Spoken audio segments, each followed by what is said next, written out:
لوگوں، جب تک اللہ ناپاک کو پاک سے الگ نہ کر دے گا، مومنوں کو اس حال میں جس میں تم ہو ہرگز نہیں رہنے دے گا، اور اللہ تم کو غیب کی باتوں سے بھی مطلع نہیں کرے گا۔ البتہ اللہ اپنے پیغمبروں میں سے جسے چاہتا ہے منتخب کر لیتا ہے۔ سو تم اللہ پر اور اس کے رسولوں پر ایمان رکھو، اور اگر ایمان پر قائم رہو گے اور پرہیزگاری کرو گے تو تم کو اجر عظیم ملے گا۔ جو لوگ مال میں جو اللہ نے اپنے فضل سے ان کو عطا فرمایا ہے بخل کرتے ہیں، وہ اس بخل کو اپنے حق میں اچھا نہ سمجھیں،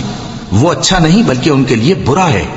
وہ جس مال میں بخل کرتے ہیں قیامت کے دن اس کا طوق بنا کر ان کی گردنوں میں ڈالا جائے گا، اور آسمانوں اور زمین کا وارث اللہ ہی ہے، اور جو عمل تم کرتے ہو اللہ کو معلوم ہے۔ اللہ نے ان لوگوں کا قول سن لیا ہے جو کہتے ہیں کہ اللہ فقیر ہے اور ہم مالدار ہیں۔